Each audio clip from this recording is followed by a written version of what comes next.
भक्तों, आज मैं आपके समक्ष सावन सोमवार के व्रत की महिमा का वर्णन करने जा रहा हूँ। इस व्रत के करने से कैसे एक भक्त पर परमपिता परमेश्वर देवाधिदेव महादेव की कृपा हुई, तो प्रेम से बोलिए शंकर भगवान की। हम शिव महादानी भोलेनाथ की कथा सुनाते हैं, पावन कथा सुनाते हैं। सावन के सोमवार की महिमा गा के बताते हैं, हम कथा सुनाते हैं। सत्य कथा एक महादेव की आज बताते हैं, भक्तों आज बताते हैं। सावन के सोमवार की महिमा गा के बताते हैं, हम कथा सुनाते हैं। ओम नमः शिवाय बोलो, ओम नमः शिवाय बोलो, ओम सोमेश्वराय बोलो, ओम नमः शिवाय बोलो।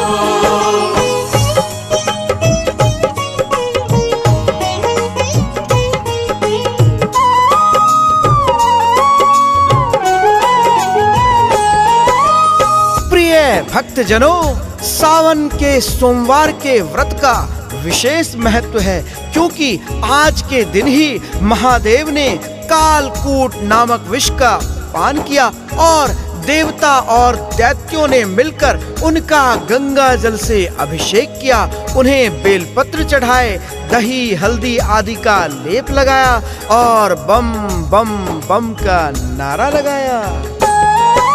सावन के सोमवार की भक्तों कथा है बहुत महान, भक्तों पर कृपा बरसाते शिव शंकर भगवान। शिव शंकर भगवान जो भी करता शिव की तपस्या होता वही निहाल, उसे फिक्र ना कोई चिंता रहता सदा खुशहाल, रहता सदा खुशहाल। किसी नगर में रहता था एक धनिक परिवार, शिव शंकर की भक्ति करता वो था साहूकार। वो था साहूकार। नियम से जाता था शिव मंदिर सेठ वो सातों बार, सोमवार के दिन रहता था पूरे दिन निराहार। साहूकार की शिव भक्ति हम तुम्हें दिखाते हैं, पावन कथा सुनाते हैं। सावन के सोमवार की महिमा गा के बताते हैं, हम कथा सुनाते हैं। ओम नमः शिवाय बोलो, ओम नमः शिवाय बोलो, ओम सोमेश्वराय बोलो, ओम नमः शिवाय बोलो।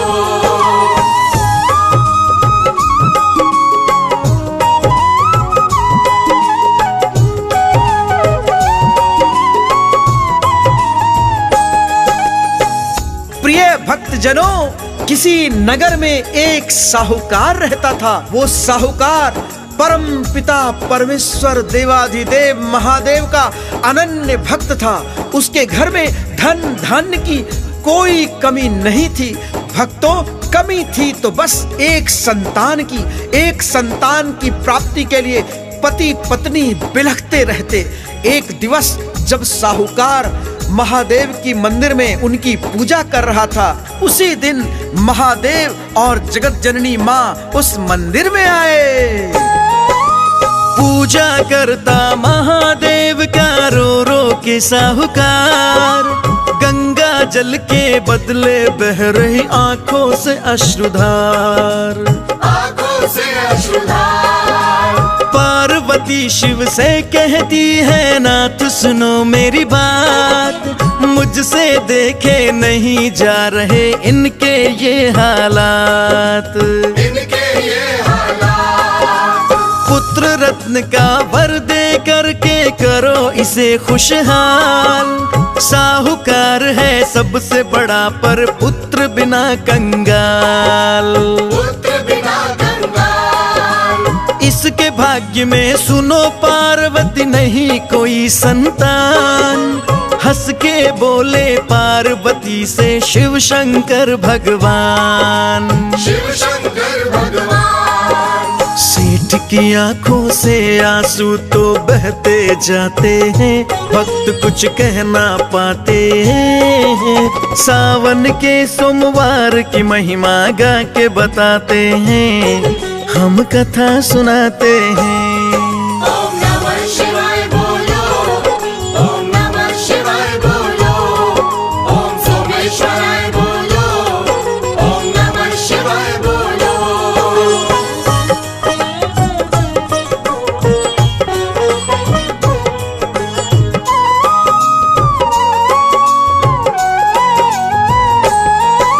प्रिय भक्तों, भोलेनाथ की बातों को सुनकर के माता पार्वती जी कहती हैं, हे स्वामी, मैं कुछ नहीं जानती।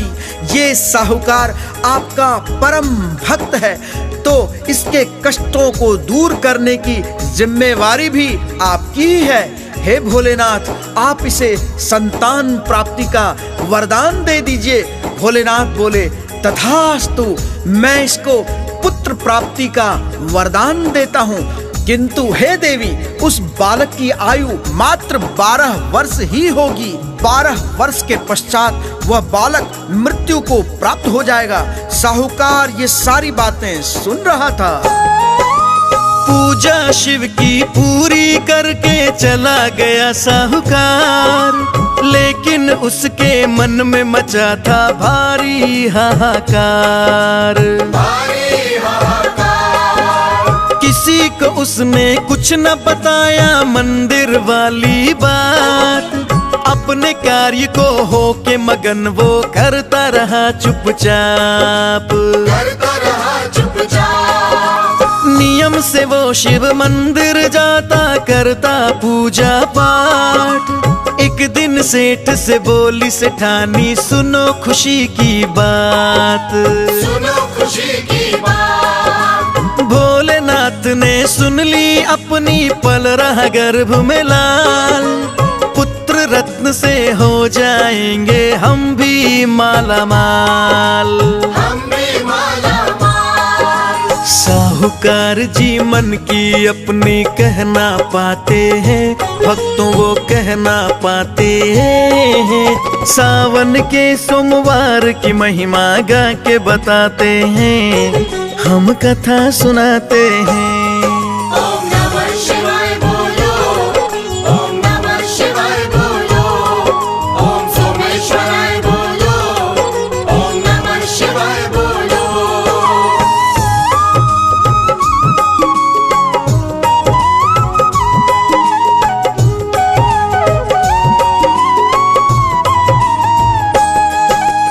प्रिय भक्तों, पत्नी की बातों को सुनकर सेठ ने कोई प्रतिक्रिया नहीं दी, क्योंकि सेठ को मालूम था कि मेरे पुत्र की आयु मात्र 12 वर्ष ही है। कुछ महीनों के बाद वो दिन भी आ गया जब सेठानी ने एक सुंदर बालक को जन्म दिया। सेठ ने कोई खुशी नहीं मनाई, पहले की तरह सामान्य रूप से अपने कार्य को करता रहा। पुत्र जब बड़ा हो गया, सेठ ने अपने साले को यानी कि बच्चे के मामा को बुलाकर कहा, तुम उसको लेकर काशी चले जाओ विद्या अध्ययन के लिए, और रास्ते में हवन यज्ञ भंडारे करवाते हुए जाना। जब इसकी शिक्षा पूरी हो जाए तो इसे लेकर वापस आ जाना। मामा भांजा चल दिए दोनों काशी जी की ओर। फूल कमल के जैसे लगता बालक मधुर किशोर। बालक मधुर किशोर। जहाँ करे विश्राम रात को करे यज्ञ और दान। भंडारे करवा के करते द्रव्य वस्त्र का दान। द्रव्य वस्त्र का दान। चलते चलते हुए गए वो किसी नगर के पास। ढलने वाली सांझ थी, सोचा कर ले यही निवास। कर ले यही निवास। एक सराय में ठहर गए वो करने लगे विश्राम। किस्मत अब उसकी करती है भक्तों क्या क्या काम। भक्तों क्या क्या काम। इसके आगे जो होता है वो बतलाते हैं भक्त, हम वो बतलाते हैं। सावन के सोमवार की महिमा गा के बताते हैं, हम कथा सुनाते हैं। ओम नमः शिवाय बोलो, ओम नमः शिवाय बोलो, ओम सोमेश्वराय बोलो, ओम नमः शिवाय बोलो।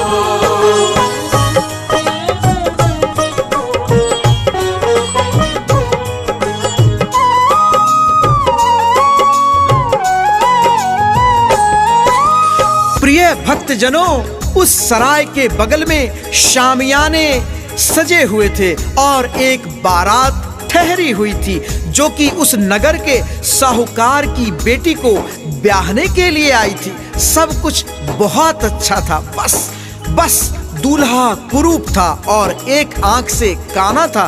इसी बात को लेकर दूल्हे का बाप बहुत परेशान था कि यदि लड़की को मेरे लड़के का दोष पता चल गया तो वो अवश्य ही शादी से मना कर देगी। तभी उसकी नजर सराय में सो रहे साहूकार के पुत्र पर पड़ी। दूल्हे का बाप लड़के के मामा के पास गया और बोला, भैया मेरी लाज बचा लीजिए। लड़के का मामा हैरान परेशान दूल्हे के बाप का मुंह देखता रह गया। दूल्हे का बाप बोला, सिर्फ द्वार पूजा तक के लिए आप अपने बालक को दूल्हा बना दें, उसके बदले में मैं आपको मुंह मांगी दौलत देने को तैयार हूँ।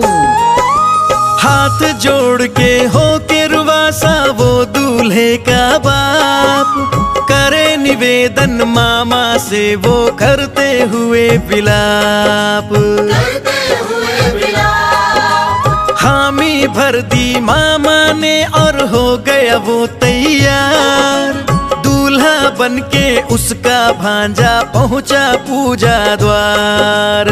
पहुंचा पूजा द्वार। चंद्र के जैसे चमके मुखड़ा लगता राजकुमार। रेशम जोड़ा फूलों का सेहरा लटक रही तलवार। लटक रही तलवार। दूल्हे की सुंदरता देख के मोहित हो गए लोग। अब आगे क्या होता भक्तों, कैसा है संयोग। कैसा है संयोग। इसके आगे क्या होता है वो बतलाते हैं भक्त, हम वो बतलाते हैं। सावन के सोमवार की महिमा गा के बताते हैं, हम कथा सुनाते हैं। ओम नमः शिवाय बोलो, ओम नमः शिवाय बोलो, ओम सोमेश्वराय बोलो, ओम नमः शिवाय बोलो।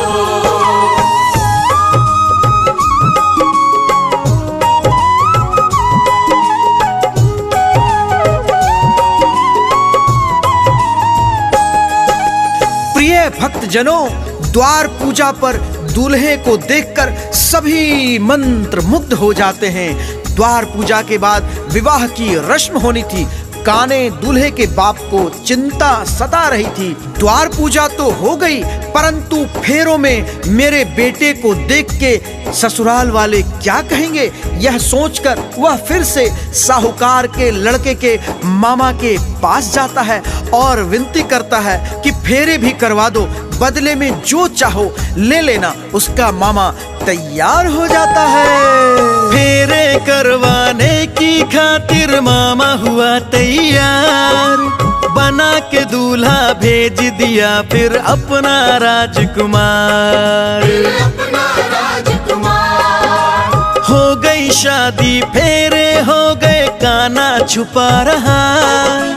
ओढ़ के चादर काना था कोने में पड़ा रहा। कोने में पड़ा रहा।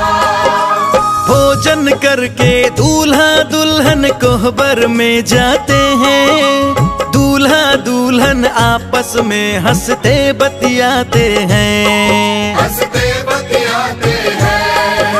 नींद आ गई दुल्हन को जब दूल्हा चला गया, सारी बातें चुन्नी पे लिख करके चला गया।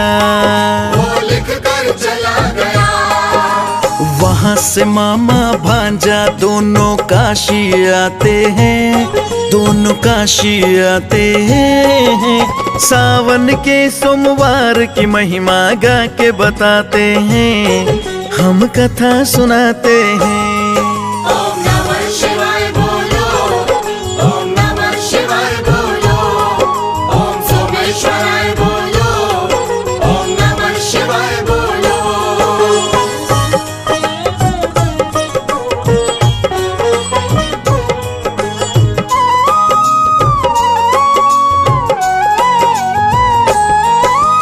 प्रिय भक्तों, सुबह जब दुल्हन सोकर उठती है तो अपने दूल्हे को गायब पाती है, अपने चुन्नी की ओर देखती है। सारी सच्चाई उस पर लिखी हुई थी कि मैं तुम्हारा पति नहीं हूँ, तुम्हारा पति तो एक काना व्यक्ति है, मैं तो सिर्फ फेरों तक के लिए ही तुम्हारा पति था। अब मैं काशी जा रहा हूँ विद्या ग्रहण के लिए। दुल्हन ये सारी बातें अपने पिता को बताती है। उसका पिता क्रोध में आकर सभी बारातियों को भगा देता है। आगे क्या होता है जानते हैं कथा के माध्यम से। काशी के गुरुकुल में विद्या ग्रहण वो करता है, देव शास्त्र और बीज मंत्र का मंथन वो करता है। मंथन वो करता है। उसका मामा करे भंडारे, करे अन्न का दान, विद्या अर्जन करता भांजा भरे ज्ञान की खान। भरे ज्ञान की खान। 12 साल थे पूरे हो गए उसके जीवन के, पूर्ण हो चुके थे दिन सारे उसके जीवन के। उसके जीवन के। उठ गया सर में दर्द भयंकर, पीड़ा सही न जाए, ऐसे गिरा धरा पे बालक नब्ज सांस थम जाए। नब्ज सांस थम जाए। पिंजड़ा खाली छोड़ के ज्यों पंछी उड़ जाते हैं, पंछी उड़ जाते हैं। सावन के सोमवार की महिमा गा के बताते हैं, हम कथा सुनाते हैं। ओम नमः शिवाय बोलो, ओम नमः शिवाय बोलो, ओम सोमेश्वराय बोलो, ओम नमः शिवाय बोलो।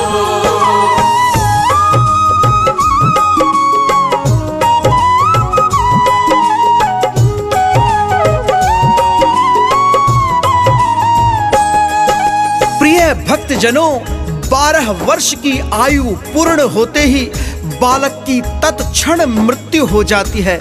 उसका मामा दहाड़े मार मार कर रोता है कि मैं किस मुंह से वापस जाऊंगा, अपनी बहन को क्या जवाब दूंगा। और इधर देव योग से उसी समय शिव पार्वती उधर से जा रहे होते हैं। माता पार्वती की नजर मरे हुए बालक पर जाती है तो वह जान जाती है ये तो उसी साहूकार का पुत्र है जिसे भोलेनाथ का परम आशीर्वाद प्राप्त है। भोलेनाथ के वरदान स्वरूप ही उसे पुत्र की प्राप्ति होती है। वह महादेव से कहती हैं, उस बालक को जीवित कर दीजिए प्राणनाथ। महादेव बोले, हे पार्वती, ये विधि का विधान है, मैं इसके विपरीत उसके प्राण कैसे लौटाऊंगा। आगे क्या होता है आइए कथा के माध्यम से जानते हैं। भोले बोले पार्वती से, ये है विधि विधान, नियम के है विपरीत अगर मैं लौटाऊंगा प्राण। लौटाऊंगा प्राण। पार्वती बोली कि दिया था आपने ही वरदान, जीवित कर दो इसको स्वामी, बालक है नादान। ये बालक है नादान। माता पार्वती के आगे शिव शंकर गए हार, जीवन दान उसे देने को हो गए वो तैयार। हो गए वो तैयार। भोलेनाथ ने उस बालक को दे दिया जीवन दान। उस बालक के मृत शरीर में वापस आ गए प्राण। वापस आ गए प्राण। उठ के बैठ गया वो बालक, सत्य बताते हैं भक्तों हम सत्य बताते हैं। सावन के सोमवार की महिमा गा के बताते हैं, हम कथा सुनाते हैं। ओम नमः शिवाय बोलो, ओम नमः शिवाय बोलो, ओम सोमेश्वराय बोलो, ओम नमः शिवाय बोलो।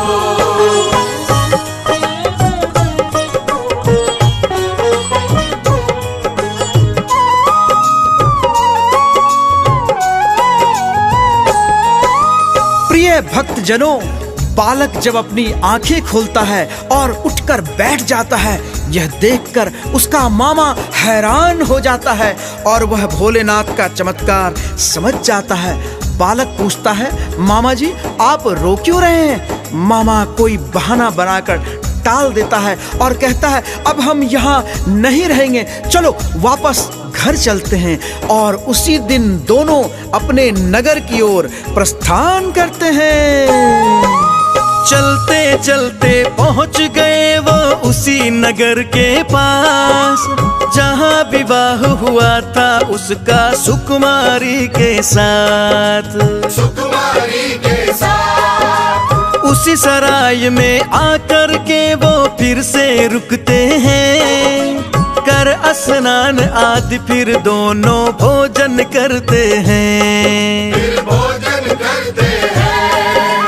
उधर से गुजरी सेठ की लड़की हुई बड़ी हैरान, इन्हीं से ब्याह हुआ था मेरा तुरंत गई पहचान। तुरंत गई पहचान। सेठ के सैनिक बुला के उनको घर में लाते हैं, मामा भांजे को जमकर सत्कार कराते हैं। सत्कार कराते हैं। देख पति को दुल्हन के नैना शर्माते हैं, नैना शर्माते हैं। सावन के सोमवार की महिमा गा के बताते हैं, हम कथा सुनाते हैं। ओम नमः शिवाय बोलो, ओम नमः शिवाय बोलो, ओम सोमेश्वराय बोलो, ओम नमः शिवाय बोलो।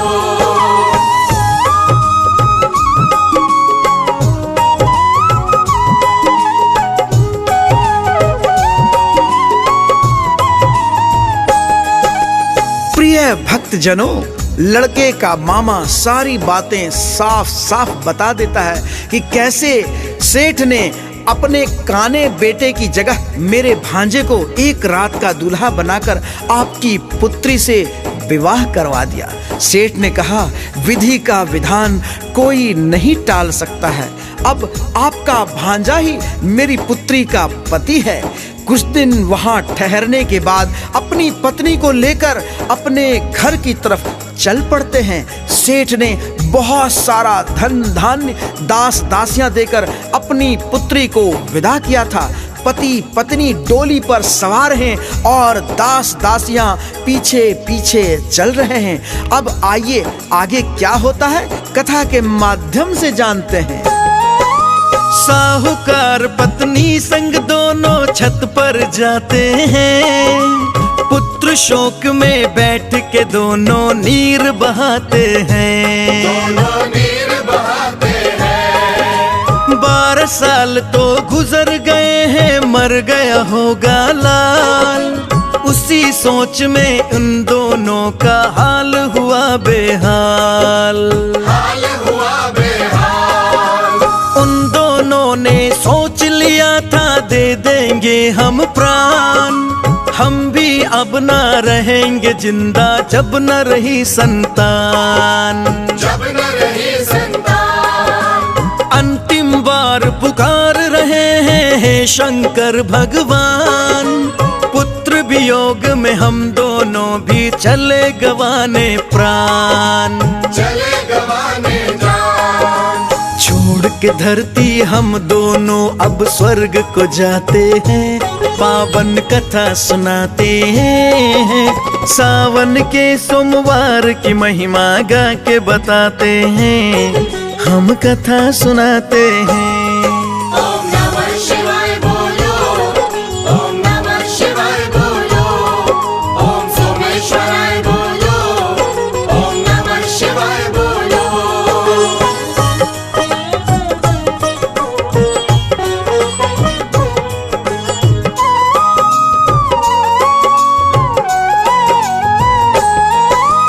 प्रिय भक्तजनों, साहूकार और उसकी पत्नी दोनों ही छत से कूदने ही वाले थे, तभी सेठ का साला नीचे से आ जाता है और आवाज लगाता है, दीदी जी, बहनोई जी, आरती की थाली सजा के ले आओ, आपका पुत्र वधू को लेकर आया है। यह सुनकर पति पत्नी दोनों चौंक जाते हैं, भला ये कैसे संभव है? भगवान शिव शंकर ने तो पुत्र की आयु मात्र 12 वर्ष ही बताई थी और 12 वर्ष तो पूरे हो चुके हैं। पति पत्नी दोनों उससे शपथ दिलाकर कहते हैं, तुम सत्य बोल रहे हो ना? उसने कहा, विश्वास न हो तो चल के देख लो। गांव के बाहर बाग में डोली के साथ हजारों दास दासियां और स्वर्ण भंडार के साथ डेरा डाल रखा है। दोनों खुशी खुशी उतर आते हैं और पुत्र को देखने के लिए बाग की तरफ दौड़ने लग जाते हैं। भक्तों दौड़कर दोनों बाग में पहुंचे, रुका जहां डोली देखकर दोनों की आंखों से आंसू बहने लग जाते हैं। दौड़ के दोनों बाग में पहुंचे जहां रुका डोला, पुत्र वधू को देख के अपने साहूकार बोला, साहूकार बोला, ये सब कृपा है भोले की, अब ये तो गया मैं जान। बड़े दयालु बड़े कृपालु हैं शंकर भगवान, है शंकर भगवान। पुत्र वधू को लेकर अपने घर में जाते हैं, पूरे साल खुशहाल मगन त्योहार मनाते हैं। त्योहार मनाते हैं। सोमवार के व्रत की महिमा है सबसे उत्तम, सोमवार के व्रत का फल है सबसे सर्वोत्तम, सबसे सर्वोत्तम। कथा लिखी सुखदेव न देव सुकुंदन गाते हैं, भक्तों गा के सुनाते हैं। सावन के सोमवार की महिमा गा के बताते हैं, हम कथा सुनाते हैं।